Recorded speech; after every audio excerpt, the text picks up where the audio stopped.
Page number 20, new topic organising from the second lesson. बहुत ही बढ़िया नंबर दिया हुआ है 2.2.2 2.2.2। महान प्राणी। ऑर्गेनाइजिंग का मतलब क्या होता है भाई? वाह। ऑर्गेनाइजिंग का मतलब क्या होता है? ऑर्गेनाइज करो। और डिटेल में बताओ। इतना गंदा जवाब, मेरा इतना गंदा सवाल तो था नहीं जितना गंदा जवाब तूने दिया मेरे को।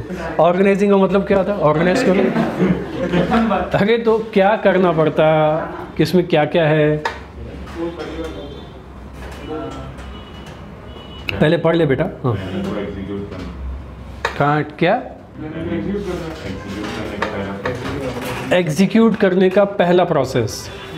देखिए, बातें तूने जो बोला गलत नहीं बोला सर, ऑर्गेनाइज करना, ये बात जो फ्रेज था या डेफिनेशन जो तूने अपने हिसाब से बोली सिंपल थी, क्योंकि अपन पढ़ाई कर रहे हैं तो अपन अपने अपने तरीके से कुछ नया तरीका निकालो जवाब देने का, क्योंकि आपको एग्जाम में भी यही करना है। आप जब डेफिनेशन लिखते हो, कोई चीज़ एक्सप्लेन करते हो ना, आपको थोड़ा नए तरीके से भी एक्सप्लेन करने की ज़रूरत पड़ती है। हर चीज़ को देखने के अलग अलग तरीके होते हैं। ऑर्गेनाइज करना समझ में आ जाता है। इन्होंने उसी बात को थोड़ा सा अपने तरीके से बोल दिया। सर प्लानिंग किया तो कुछ ना कुछ एग्जीक्यूट तो करना ही पड़ेगा। अब प्लानिंग का मतलब होता है कि सब पहले से निर्धारित है, प्री डिसाइडेड है ना? किस में कितने डिपार्टमेंट्स, उस डिपार्टमेंट में कितने लोग, कितना पैसा खर्च, फाइनेंस की पूरी डिटेल्स, क्या करना है अभी जो प्लान किया है उसके लिए सब कुछ अरेंजमेंट करो, है ना? उसको क्या करो? एक्यूमुलेट करो। एक्यूमुलेट का मतलब उन सारी चीज़ों को इकट्ठा करो। उन सारी चीज़ों को इकट्ठा करने के बाद उसको क्या करो? ऑर्गेनाइज करो। काम को एग्जीक्यूशन करने की पहली प्रोसेस की शुरुआत करो। यस और नो? अब बात वही सिंपल है, लेकिन आप उसको थोड़ा डिटेल में जाके क्या कर रहे हो? लेयर बाय लेयर समझा रहे हो। समझाने वाला जिसने किताब बनाई उसने भी यहाँ पे 5 लाइन का को खर्च किए, वो भी लिख सकता था ऑर्गेनाइजिंग मीन्स टू ऑर्गेनाइज, खत्म करो मैटर। इतना क्या समझाऊँ गाई को मैं? वो सब हो सकता था राइटर ब्रैकेट में लिख देता था, समझदार को इशारा काफ़ी है। अब ये तो हम तो किताब में या एग्जाम में तो नहीं लिख सकते। सर पेज नंबर 20 पे जाओ, वहाँ पे मीनिंग लिखा हुआ है। देखो याद नहीं आ रहा, बाकी इतना मालूम है ऑर्गेनाइजिंग का मतलब टू ऑर्गेनाइज ब्रैकेट में, बाकी समझदार को इशारा काफ़ी है। No, we have to go through some sort of 3, 4, 5 lines for the explanation. Exam का मतलब समझता है ना? ढंग से बताओ, कुछ भी मत बताओ, ढंग से बताओ। क्या दिया हुआ? देखो थर्ड लाइन में क्या दिया? प्लानिंग में हमने क्या डिसाइड किया? Management decides what is to be done in future. लेकिन ऑर्गेनाइजिंग का मतलब क्या होता है? टू डिसाइड्स द वेज बोले तो तरीके, एंड मीन्स यानी साधन, to achieve what has been planned. जो तुमने प्लान किया उसको किस तरह से अचीव करना है, कौन से साधन का इस्तेमाल करके उस काम को पूरा ख़त्म करना है, संपूर्ण करना है, पूर्ण करना है, कंप्लीट करना है। और साधन का मतलब समझते हो ना? साधन सब हो गया, man, money, material, machine, method. First and second line भी दिया हुआ है ऊपर ही ऊपर, the 5 M's, man, money. Man यानी समझ में आ गया, human resource, labours, employees, workers, है ना? Educated, less educated. Money, financial, है ना? क्या बोलेंगे? Help, support, clear? Assets. Material, कोई भी काम करने के लिए अपने को रॉ मटेरियल और कई सारी चीज़ें लगती हैं।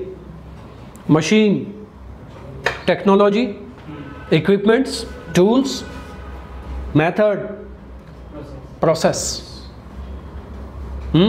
आप सदमे में हैं कि सुन रहे हो? सुन रहे हैं ना? ऐसा लग रहा है कोई डिच करके गया तेरे को। ठीक है ना तू? पक्का ना? महाराज को बुलाऊं? This function is important for execution of the plans.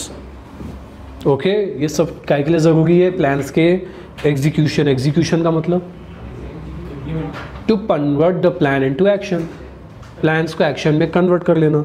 ठीक है, अब इतना समझ में आ गया अपने को। डेफिनेशन 3 महान राइट प्राणियों की डेफिनेशन दी हुई है, जो अच्छी लगे रख लो, पढ़ो पहले, रख लो मीन्स पहले समझ लो, जो अच्छी लगे वहाँ पे टिक कर लो, ये मेरी डेफिनेशन। ओ हट हट, क्या है ये? एक तो रिकॉर्ड और ऊपर से मैं बोल नहीं सकता।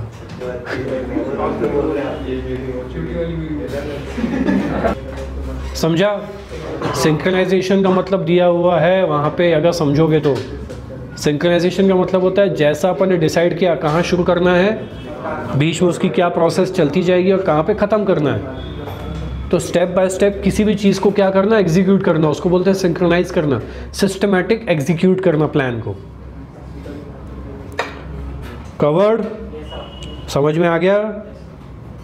डेलीगेशन का मतलब क्या है? सेकंड डेफिनेशन में third line, what is the meaning of delegation?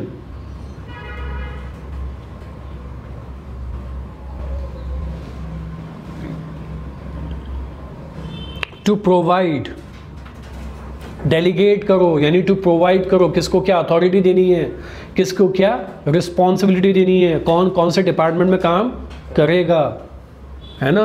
हम पावर्स देते हैं, रिस्पॉन्सिबिलिटी देते हैं, अथॉरिटी देते हैं, काम डिवाइड करके देते हैं, जिम्मेदारी देते हैं, ये सब डेलीगेट करते हैं यानी प्रोवाइड करते हैं। समझा भी डेलीगेट का मतलब? बाकी डेफिनेशंस आपको बताई गई है कि ये एक प्रोसेस है डिफाइनिंग की। डिफाइनिंग का मतलब निर्धारित करना, कौन क्या रोल प्ले करेगा, कौन कौन से डिपार्टमेंट में कौन से लेवल पे काम करेगा, किसको डिसीजन लेने का पावर है यानी किसको अथॉरिटी है, किसको रिस्पॉन्सिबिलिटी है। हम एक्टिविटीज़ को डिपार्टमेंट के हिसाब से डिवाइड करेंगे, इस्टेब्लिश करेंगे अथॉरिटी रिलेशनशिप को, एंटरप्राइज और अथॉरिटी के बीच में एक रिलेशनशिप को निर्धारित करेंगे। ऑर्गेनाइजिंग के लेवल पे फंक्शंस तैयार होंगे यानी किसको कौन से डिपार्टमेंट को क्या काम दिया जाएगा, मैनेजर की क्या जिम्मेदारी रहेगी, क्या रोल रहेगा, उसके बाद क्या पावर्स रहेंगे। डिपार्टमेंट्स क्रिएट किए जाएंगे, एक्टिविटीज असाइन की जाएंगी, डिवीजन ऑफ वर्क होगा, राइट, और सब कुछ इफेक्टिवली क्या होगा, एग्जीक्यूट होगा।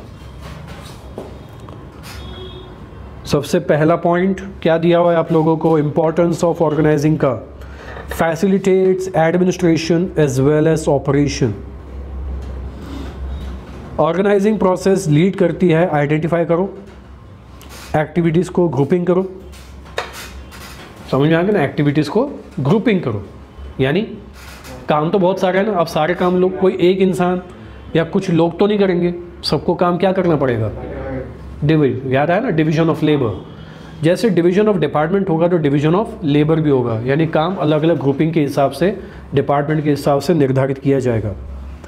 अगली बात दिया भी, grouping and assigning the activities. Grouping है, ग्रुप तैयार किए गए डिपार्टमेंट के हिसाब से, उनको काम असाइन किया गया यानी डेलीगेट किया गया, दी गई है जिम्मेदारी, और उन चीज़ों को ऑपरेशनल लेवल पे करने का है अपने को, यानी टारगेट निर्धारित है, आपका क्या काम होगा, है ना। प्रोसेस के हिसाब से सबके पास अपने अपने ऑपरेशंस होंगे। ऑपरेशंस का मतलब आपका क्या काम है, कोई मार्केटिंग करेगा, कोई मैन्युफैक्चरिंग करेगा, कोई ट्रांसपोर्टेशन है, किसी का पैकेजिंग है, कोई फाइनेंस एक्टिविटी पे ध्यान देगा। क्लियर है ना, सबको हम काम डिवाइड करके दे देते हैं। अगर आप किसी शोरूम में भी जाते हो गाड़ी खरीदने के लिए, वहाँ पे देखते हो ना काम डिवाइड है, प्लान कोई और बताता है, बिलिंग कोई और करता है ना, सर्विसिंग के लिए देखरेख मैनेजर कोई और होता है। हर चीज़ क्या किया हुआ है, ग्रुपिंग बनी हुई है ना, डिवाइडेशन किया हुआ है।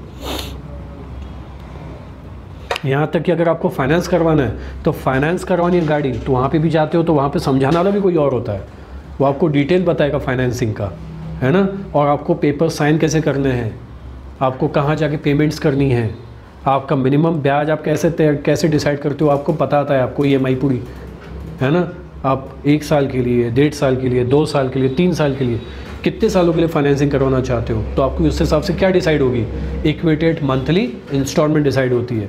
तो फाइनेंस वाला काम, मार्केटिंग वाला काम या सर्विसिंग वाला काम सब एक ही इंसान दिखता है क्या? नहीं, ग्रुपिंग है, असाइनिंग है, राइट, और सारा काम बराबर प्रॉपर होता है। हम किसी से पूछते हैं कि यार मुझे पेमेंट करनी है या मुझे किस मैनेजर से पर्टिकुलर काम के लिए बात करनी है, आपको बताएंगे आप यहाँ चले जाइए, आपको यहाँ पे ये इंसान मिलेगा, वो आपको सारी डिटेल बताएगा। होता है ना, सिंपल, क्लियर। प्रॉपर ग्रुपिंग होगी टास्क को लेके, प्रोडक्शन बेहतर, वेस्टेज का रिडक्शन होना, काम की डुप्लीकेशन रिस्ट्रिक्टेड है, यानी जिम्मेदारियां बराबर दी गई हैं, आप उस काम में गलतियां ना करें कि आपका काम कोई और भी कर रहा है या काम हो चुका है फिर से हो रहा है, या प्रॉब्लम क्रिएट हो रही है, यानी एग्जीक्यूशन में प्रॉब्लम है, या किसी को अथॉरिटी रिस्पॉन्सिबिलिटी नहीं पता और काम में क्या हो रहा है, डुप्लीकेशन हो रहा है, यानी काम डबल हो रहा है या प्रॉब्लम क्रिएट हो रही है, ये सब चीज़ें नहीं हो। Brings specialisation. Now what does it mean? Specialisation का मतलब क्या होता है? आप जो काम आप बहुत अच्छा कर सकते हैं, जिस काम में आपकी क्या है, निपुणता हिंदी में बोलते हैं स्पेशलाइजेशन, क्लियर है।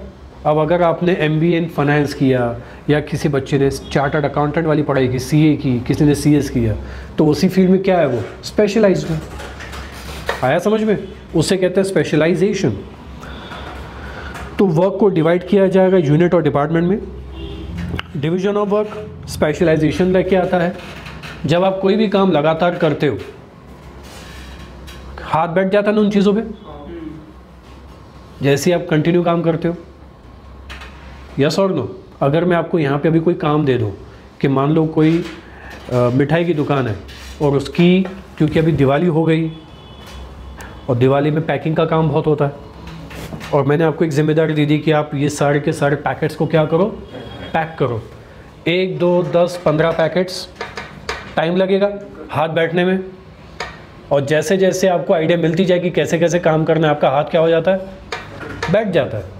यानी जब आप कोई काम लगातार करते हो ना, आपकी रफ्तार ऑटोमेटिकली बढ़ जाती है, लिंक लग जाती है, उस काम को करने में आपका स्पेशलाइजेशन अच्छा हो जाता है। ये तो एक सिंपल एग्जांपल था, क्लियर है।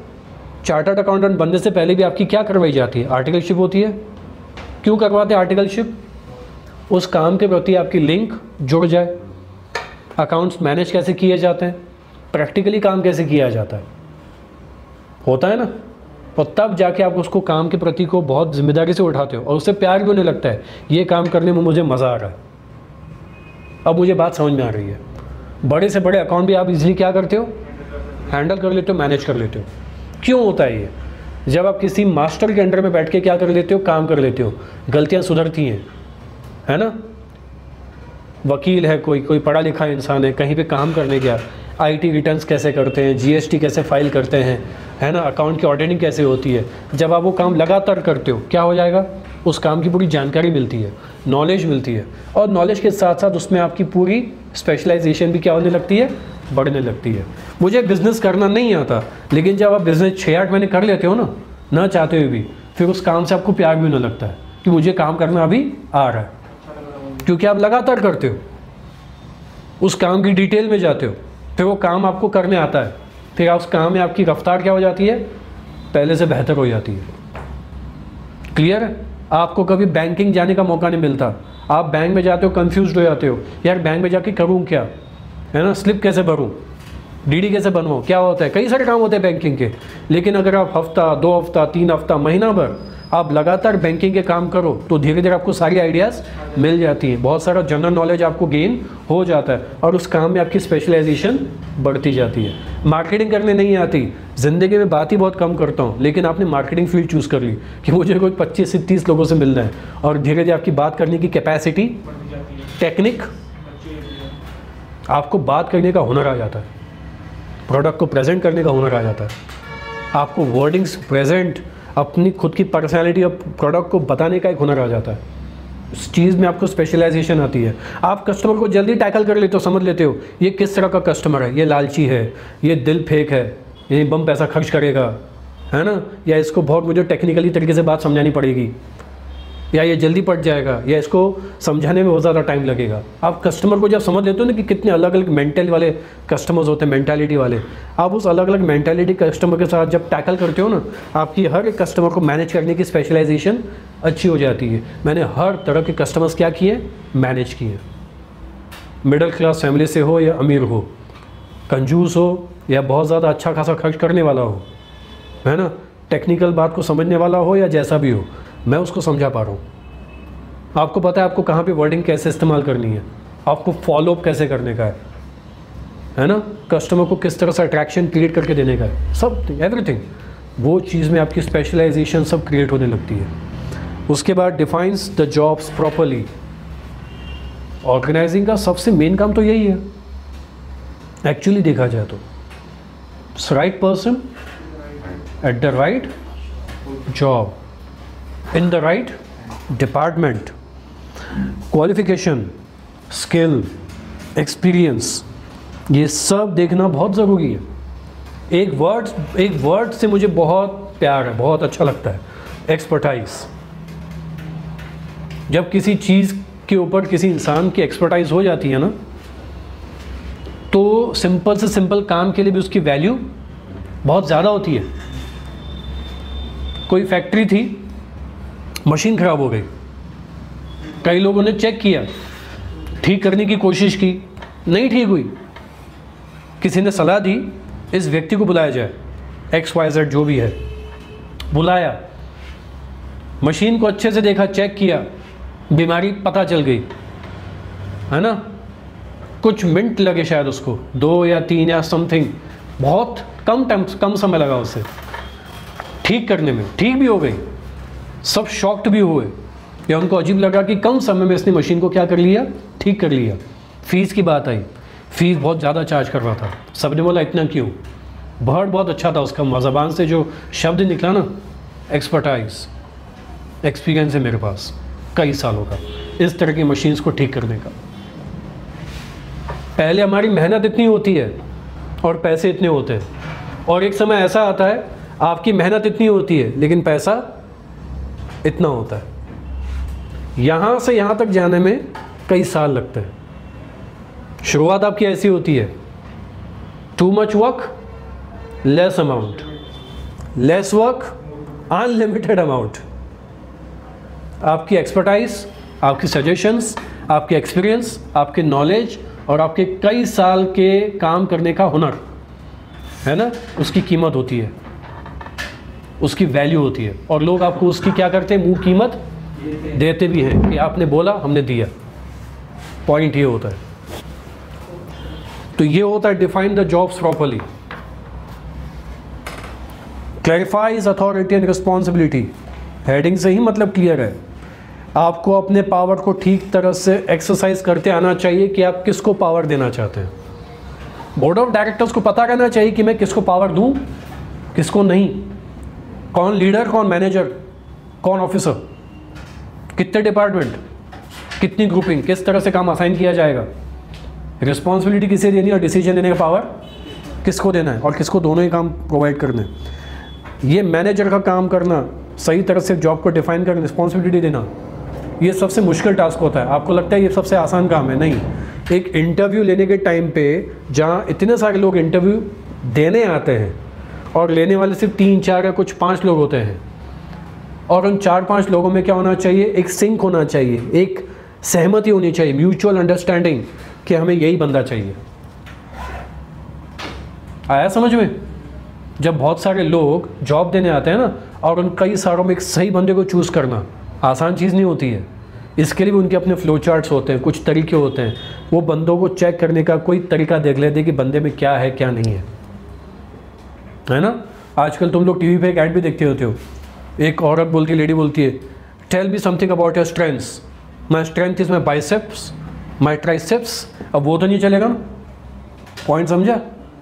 ये तो ऐड हो गई, लेकिन रियलिटी में आपके पास जनरल नॉलेज, काम के प्रति आपका नॉलेज, एक्सपीरियंस, क्लियर? और उसमें भी ऐसा नहीं कि डायरेक्ट इंटरव्यू हो रहा है, इंटरव्यू पहले भी कुछ टेस्टिंग्स होती हैं, उन सबको क्रॉस करने के बाद आपका फाइनल क्या होता है, पर्सनल इंटरव्यू होता है। अब इतने सारे लोगों में सही व्यक्ति को चुनना मजाक आसान नहीं है। क्लियर है? कई सारी चीज़ें देखनी पड़ती हैं। एमपीएससी यूपीएससी की जो बच्चे पढ़ाई करके के बाद एग्ज़ाम पास करने के बाद जो वो इंटरव्यू देने जाते हैं, मजाक है क्या वो? बिल्कुल नहीं। Establishes coordination. क्या होता है कोऑर्डिनेशन का मतलब? थर्ड लाइन में क्या दिया हुआ है? कोऑर्डिनेशन और synchronisation between all departments and different levels of managers. सभी लोगों के बीच में एक बहुत अच्छा वर्ड है, तालमेल होना, बैलेंस होना, म्यूचुअल अंडरस्टैंडिंग होना। काम में तालमेल बिगाड़ दो, आप समझ सकते हो कंपनी की प्रोडक्टिविटी कितनी गिर सकती है, और प्रॉफिटेबिलिटी तो बहुत दूर की बात होगी। क्लियर है? बड़ी बड़ी पॉलिटिकल पार्टीज़ कई बार इसलिए हार जाती हैं क्योंकि लीडर्स के अंदर ही क्या है, तालमेल नहीं है। या कई सारी पार्टीज़ एक साथ भी हो जाती हैं लेकिन फिर भी जीत नहीं पाती किसी एक पार्टी से। ऐसे भी उदाहरण आप लोगों ने टेलीविज़न पे देखे है ना, कि एक बहुत बड़ी पार्टी मिल गई है ना, बहुत बड़े संगठन बन गए, यहाँ का वहाँ का, कई सारे लोग मिलके एक पार्टी को लेके क्या करते हैं, जॉइंट हो जाते हैं और एक के खिलाफ हो जाते हैं, लेकिन फिर भी जीतना मुश्किल हो जाता है। मुश्किल क्या, असंभव जैसा हो जाता है क्योंकि तालमेल नहीं था। ये भी देखने को मिला है अपने को। कई सारी टीम्स इसलिए झगड़ा कर लेती हैं क्योंकि उनके अंदर ही तालमेल नहीं है। जीती हुई मैच भी कई बार हार जाते हैं, अच्छी प्लानिंग की एग्जीक्यूशंस नहीं होती हैं, गलत टाइम पे या सही टाइम पे क्या हो जाते हैं, गलत डिसीजंस हो जाते हैं। बड़ी अच्छी टीमें टूट चुकी हैं। जैसे मैंने आपको 1983 का वर्ल्ड कप का एग्जांपल दिया था ना, पूरी टीम में क्या था, कोऑर्डिनेशन था ना। जिस टीम को अंडरडॉग बोला गया, इंडियन टीम को, वो वर्ल्ड कप जीत के आई ना। Helpful for growth and diversification. Growth का मतलब तो जानते हैं, डाइवर्सिफिकेशन का मतलब एक्सपांशन। ठीक है, तो अच्छी ऑर्गेनाइजिंग एक smooth and effective efficient functioning का काम करती है। रोल्स एंड रिस्पॉन्सिबिलिटी सही तरह से डिफाइन करो। कंट्रोल टेक्निक आपकी प्रॉपर होनी चाहिए, अप्रोप्रिएट होनी चाहिए, है ना। किसको कितना काम दिया गया है, रोज़ का कितना काम कंप्लीट हो जाना चाहिए, कितने महीने में आपको कौन सा प्रोजेक्ट कंप्लीट करना है, रोज़ कितने घंटे लोग काम करेंगे, है ना। एक्स्ट्रा काम करवाने की कितने एक्स्ट्रा पैसा मिल सकते हैं। गलतियां अगर होती हैं, पॉलिसी चेंज हो जाती है, मशीन डाउन हो जाती है, नई मशीनरी परचेस करने का मौका मिल जाता है ना, या मार्केट में कंपटीशन बढ़ जाती है, आपके पास अलग अलग तरीके की टेक्निक्स होनी चाहिए मार्केट में, है ना, टैकल करने के लिए, भिड़ने के लिए, कंपटीशन में सर्वाइव करने के लिए। अगर आपके पास प्लान सिर्फ ए ही है और बी सी डी यानी अलग अलग अल्टरनेटिव प्लान के बारे में सोचा ही नहीं है, तो ये सबसे बड़ी गलती करते हैं हम। क्योंकि मार्केट में सडनली कोई भी चेंजेस आ सकता है, सरकार का बदल जाना या टेक्नोलॉजी का बदल जाना या मार्केट में कंपटीशन का बढ़ जाना। ओके, यस और नो। तो इस वजह से भी आपके पास वो अच्छी ऑर्गेनाइजिंग, अच्छे एम्प्लॉयज़ जो फ्यूचर को भाप लें, अच्छी प्लानिंग क्रिएट करें, जिनके पास अल्टरनेटिव प्लान ऑलरेडी तैयार रहना चाहिए, या वो आने वाले समय को, है ना, अज्यूम कर सके बराबर। क्या कहते हैं उसको, फॉरकास्टिंग, फ्यूचर प्लानिंग और अल्टरनेटिव तैयार रहना चाहिए, ताकि हमें अचानक आने वाले जो चैलेंजेस हैं उसको हम सर्वाइव कर सकें, उसमें टिक सकें। तब जाके आपकी क्या होगी, सही तरह से ग्रोथ एक लेवल पे चलती जाएगी और आप नए नए डाइवर्सिफिकेशन को भी प्राप्त कर पाओगे, चैलेंजेस एक्सेप्ट कर पाओगे। Great, create sense of security. Jobs और पावर्स में क्लैरिटी होनी चाहिए, सबसे इंपॉर्टेंट चीज़। और मेंटल सेटिस्फैक्शन तो बहुत ज़्यादा ज़रूरी है। मेंटल सेटिस्फैक्शन, ये वर्ड बहुत भारी है एक्चुअली। जैसे अभी तुम लोग यहाँ आए हो, पढ़ाई करने आए हो, सेटिस्फैक्शन कैसे प्राप्त होगा कि मैंने पढ़ा, समझा, क्लैरिटी हुई, एग्जाम्पल मिले, मैं सेटिस्फाइड हूँ, मेरा कंसेप्ट पूरा क्लियर है मुझे। आया बैठा 1 घंटा बैठा, पढ़ाई नहीं हुई, ऊपर ऊपर से पढ़ा लिया, ठीक से एक्सप्लेन नहीं किया, एग्जाम्पल कुछ कुछ थे या रिपीटेड थे, या उसी एग्जाम्पल को क्या किया, उसको और अच्छे से समझाने की कोशिश की और मैं समझ भी गया। या तो आप मेंटली सेटिस्फाइड हो या तो नहीं हो। कस्टमर दुकान पे आता है ना, वो सेटिस्फाइड होगा तभी वापस आएगा, वो आपको बहुत परेशान करेगा, आप इरिटेट होंगे, लेकिन आपको अपना दिमाग ठंडा रखना है। क्लियर है? अमेज़ॉन का मालिक भी क्या बोलता है, obsessed with the customers demand. कैसा भी हो, कस्टमर की हर डिमांड को पूरी करने के लिए हमारी क्या रहती है, फ्लेक्सिबिलिटी। तभी तो इतनी बड़ी कंपनी बन गई ना।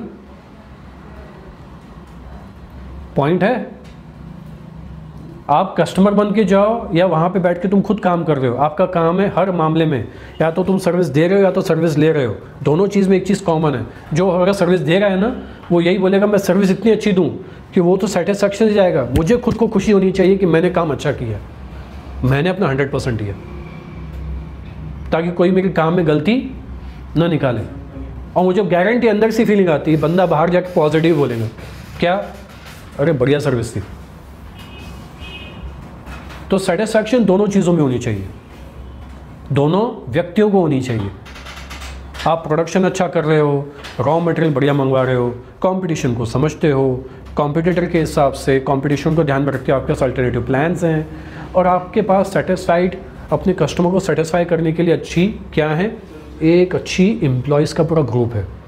आपने सही लोगों को नौकरी पर रखा है जो बहुत ही यूनिक तरीके से इनोवेटिव आइडियाज़ मार्केटिंग के लिए, स्ट्रैटेजीज़ के लिए लेके आते हैं, और वो आपकी कंपनी को दिन दुगनी रात चौगनी करते हैं।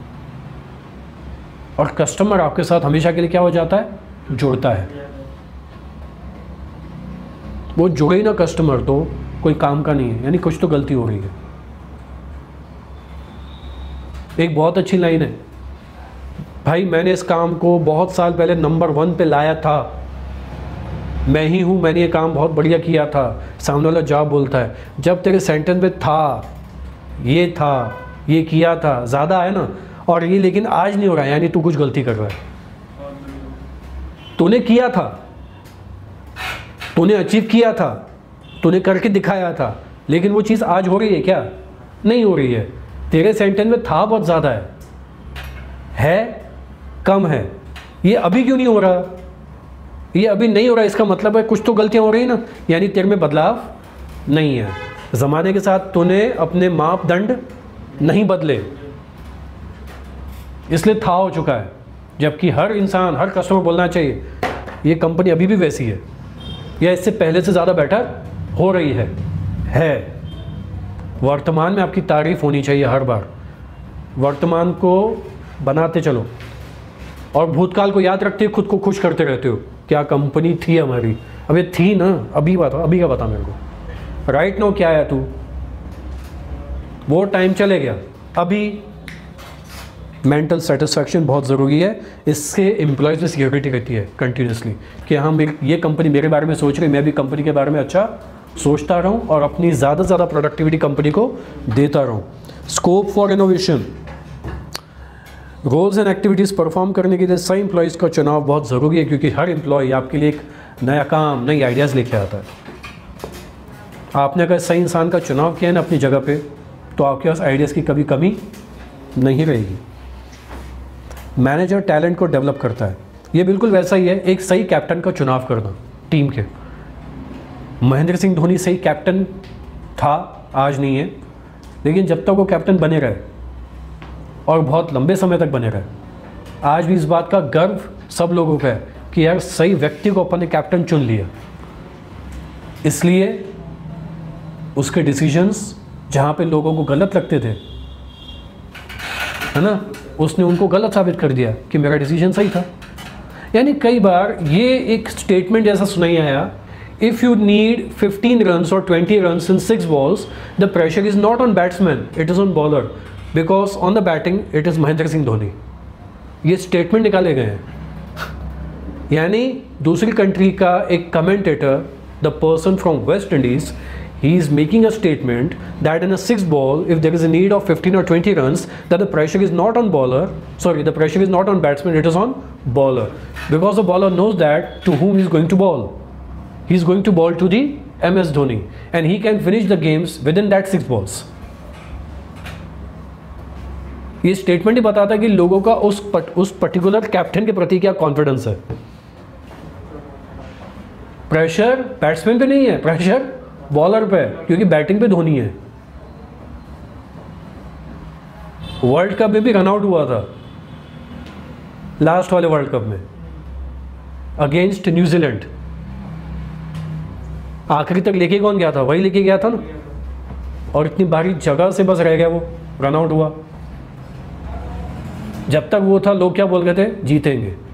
That's the confidence. तो पॉइंट वही है आपका, इनोवेशन, राइट डिसीजन, सही एम्प्लॉय, सही चुनाव, सही रोल, है ना. क्या करता है?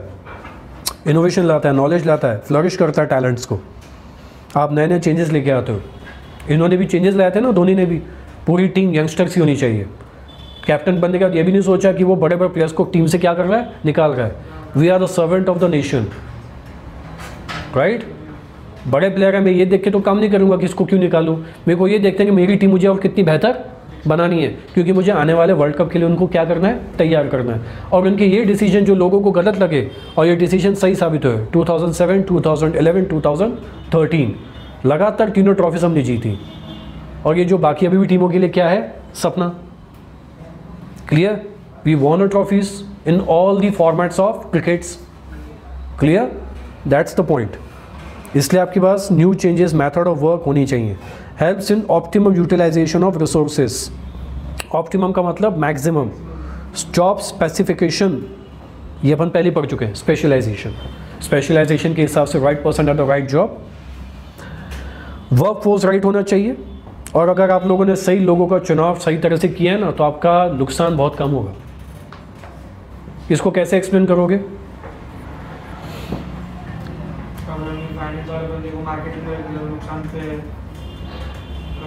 अमिताभ बच्चन ने भी, बिल्कुल से, अमिताभ बच्चन ने भी एक कंपनी स्टार्ट की थी, लेकिन उनके एम्प्लॉयज़ के चुनने में गलतियां हो गई और कंपनी डूब गई. इवेंट मैनेजमेंट की कंपनी खोली थी, आज वो कंपनी है ही नहीं, बंद. Not a proper selection of that company. बड़े बड़े award ceremonies, miss India, right, miss Asia, इस तरह के जो बड़े बड़े इवेंट्स थे, इनको भी ऑर्गेनाइज करने का कॉन्ट्रैक्ट जब अमिताभ बच्चन ने कंपनी स्टार्ट की थी, ABCL, ओके, तो वो चली कुछ समय, प्रॉफिट में भी आई. लेकिन आप लोगों के एम्प्लॉयज़ का सिलेक्शन गलत हो गया. आप चाहते थे कि फाइनेंस पे ध्यान दिया जाना चाहिए, क्योंकि इवेंट का पूरा काम क्या होता है? फाइनेंस को कंट्रोल करना बराबर. अगर आप मार्केटिंग वाले बंदों को फाइनेंस का काम दे दोगे और डिपार्टमेंट में मार्केटिंग बहुत अच्छी होगी लेकिन फाइनेंस पे कंट्रोल नहीं हो रहा, तो कंपनी कहाँ जाएगी? ऑब्वियसली आप लोगों के चुनाव गलत हो गए, और वो चुनाव गलत होने की वजह से वो कंपनी लॉन्ग टाइम टिकी नहीं, और उस कंपनी के चक्कर में उनको अपना घर बार भी, तो वो गिरवी था. अमिताभ बच्चन गॉट बैंकक्रप्ट, और बाद में उनको वापस रिस्टार्ट करना पड़ा ना, through KBC. That's the story. अगर आपके पास सही लोग नहीं है, सही एम्प्लॉयज़ नहीं है, and you don't know how to utilise the resources at the optimal level with the minimum खर्चा, विद द मिनिमम फाइनेंस, कम खर्चे में काम बड़ा कैसे करना, तो आपकी गलतियां होगी. प्रॉफिटेबिलिटी अर्न करने के लिए परसेंटेज की भाषा ज़रूर आनी चाहिए. आप कहाँ पे कितना पैसा बचा रहे हो, सेम क्वालिटी मुझे कहाँ पे कम मिल रही है. जैसे मैं अपना ही एग्जांपल दूँ भाई, चलो मैं ड्राई फ्रूट के बारे में सोच रहा था इधर उधर, ड्राई फ्रूट के रिलेटेड मैं मार्केटिंग कर रहा था, यानी घूम रहा था मैं इतना, तो इतने सारे प्राइसेस मिले मेरे को एक पर्टिकुलर ड्राई फ्रूट को लेके. 1400, 1200, 750, 700, 800, 900 and 1000 rupees. Right now I came from where? From Mumbai. In that particular area, the prices are 1600, 1400, 1800 and 2000. There is a vast difference between मैंने तो अमरावती और मुंबई की इसमें मैंने ड्राई फ्रूट्स के इतने डिफरेंस देखे। ये चीज़ मेरे को इतनी समझ में आ गई कि मार्केट में varieties, qualities, size and matters कितना करता है, यहाँ तक कि पैकेजिंग।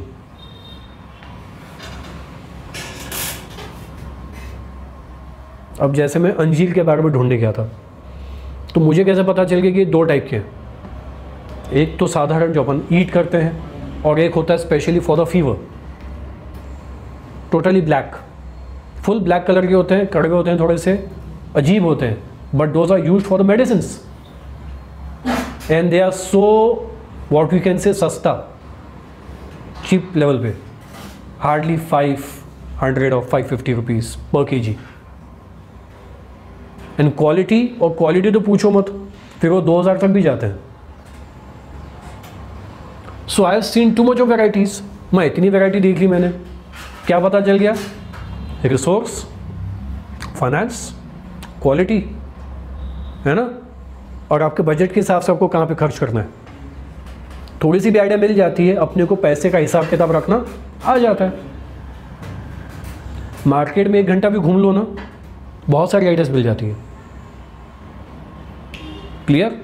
तो ये चीज़ें होती हैं। उसी तरह एम्प्लॉयज़ का चुनाव, उनकी रोल्स, ड्यूटीज़, रिसोर्स को सही तरह से यूटिलाइज़ करना बहुत ज़रूरी है, नहीं तो आपके फाइनेंस वाले काम, राइट। धंधा ऐसी चीज़ है कि पैसा बहुत खींच भी सकता है, और तुम चाहो तुम कम खर्चे में ज़्यादा से ज़्यादा काम करवा भी सकते हो।